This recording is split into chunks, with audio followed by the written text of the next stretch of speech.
Snow fell like muted ash over a silent forest, each flake devoured by the whiteness. It was late afternoon, that eerie hour when daylight slips through its last breath. The camera pans slowly over branching shadows, and a set of lonely footprints breaks the untouched blanket of snow. There should be comfort in solitude, yet nothing about this feels alone. The sound of footsteps begins, slow, steady, deliberate. There is no figure in sight, only the crisp, hollow crunch of shoes pressing into ice. The sound echoes unnaturally, in perfect rhythm, yet coming from no clear direction. The air feels pressurized, as though the forest itself is holding its breath with you. Camera cuts to a point of view shot, panning left and right, no one visible between the pale birches. Only that soft padding sound, moving in circles, closing in by the second. You whisper to yourself that it must be an echo, but echoes don't move closer. Not like this. A sudden gust of wind drags a swirl of snow into the lens. Visibility drops, and the sound distorts, footsteps now overlapping, like two people following in perfect unison. Then, for a single instant, the crunches stop. Silence, dense and absolute, freezes the forest tighter than the cold. Then, one step. But it's not yours. The pitch of the audio subtly shifts lower, and the recording hums. The footsteps resume, but their tempo doesn't change when yours do. They move autonomously, imitating but not following, as if the snow itself has memory. The narrator's voice lowers, explaining that many mountain hikers report this same phenomenon. Cold air, they say, can warp sound, bending echoes back toward the listener. But as the camera zooms in on the prints, two sets now, it's clear they're physically there. The mystery is no longer acoustic. Out of instinct, a flashlight cuts through the fog, its beam slicing a tunnel through the snowflakes. The light trembles on rough bark, catching a faint shimmer like frost, or something reflective. The beam steadies, revealing fresh prints appearing with no visible source pressing into them. Camera pans down, each step forming before the previous fades, like rewound time overlapping itself. A glitch? You blink, doubting your own perception, but even the recording on playback maintains the impossibility. Footsteps written in snow by ghosts of the future. A faint, electric buzz enters the sound design, building almost imperceptibly.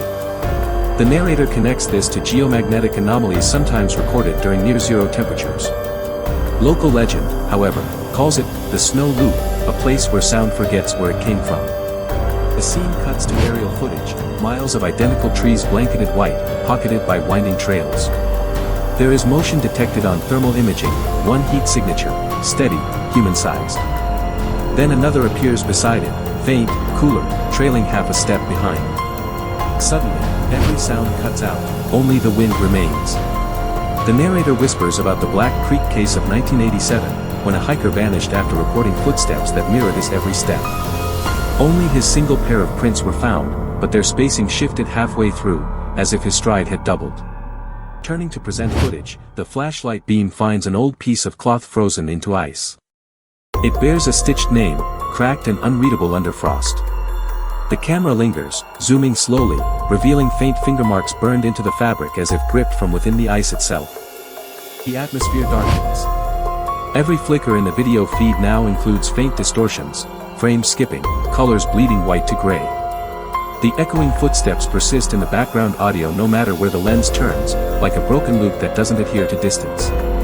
There's an uneasy synchronization now, the visuals show calm, yet the sound quickens. The narrator comments, when visual input and audio input diverge, the human brain senses danger.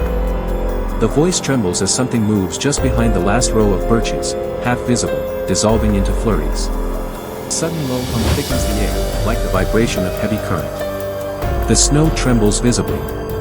Then, the second set of prints split, drifting apart, forming a staggered path nearly parallel to yours. Whoever, or whatever, shared your echo no longer hides in overlapping symmetry. The audio drops to near silence, the only sound your heartbeat layered beneath the crisp tundra hiss. You turn sharply, the motion sensor detection blinks red. Behind you, soft prints continue forming toward your prior position, like someone replaying your past steps forward. The narrator cautions that in quantum recordings, some glitches occur when sound data corrupts under environmental stress. But experts cannot explain physical disturbances matching those anomalies. The frozen air pulses once more, and the next step lands almost close enough to touch. It stops. The camera pans slowly, focusing on the disturbed snow. The two trails end at a narrow creek, each mirrored perfectly across the water as if one reflection is walking upstream. Only reflections don't make sound, and yet the crunch continues from that mirrored shore. The narrator's voice grows softer, describing witnesses who recall emotionless whispers near icy waters. The footage shakes slightly, breath fogs the lens. Through the haze, a faint silhouette moves across the frozen current, transparent, flickering like corrupted footage in real space. Pauses, tilts its head, then vanishes without motion blur, a single frame cut out of existence. Silence now rules the forest again, except for your own uneven breathing. But when you glance down, your prints, each one, begin to fill themselves back in as snow drifts upward instead of down. The phenomenon reverses gravity for only a second, captured in high frame rate slow motion. Snow particles move defying wind direction, clustering into faint humanoid outlines. The voice explains this as a possible, temporal inversion event, though realism breaks entirely in viewing. A new roar sweeps through the trees, low frequency, infrasonic, distorting the camera's microphone. It feels felt rather than heard, a vibration in bone marrow. Then the image flickers, switching between daytime and dusk frames within a single second of capture. Colors drain out, except the red blinking of the recording light. It reflects in the ice like an unblinking eye. The narrator suggests you're seeing an overlay of two timelines, yours and one that never happened, colliding briefly in physical echo. A voice recording plays, its origin unknown. It's your own voice, but reciting words you haven't spoken yet, describing what happens 3 seconds later. Then it stops abruptly. The next instant, your actual voice catches up to it, repeating the phrase exactly, confirming the loop. The forest becomes impossibly still. The sky above flickers faintly, like an old CRT monitor resetting. Every branch glistens with static light, snow crystals act as tiny mirrors reflecting frozen code. The barrier between physical reality and the digital seems thinner than breath.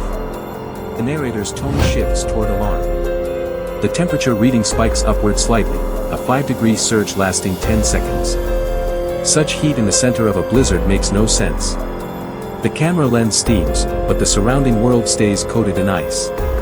You hear whispers again, only syllables, partially reversed, like dialogue from another timeline bleeding through thin ice. The wind stutters, even nature seems off-tempo. Then, footsteps resume, now displaced by a full half-beat delay, the echo chasing its source.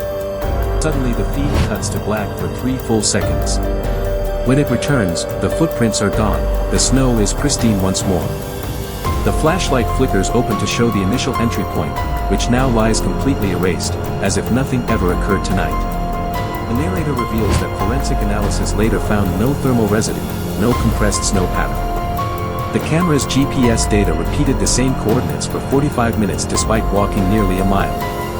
It's as if geography reset each time you turned your head.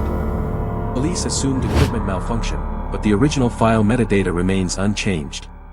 Frame-by-frame inspection shows subtle shifts, a tree branch flickering into a different position mid-shot.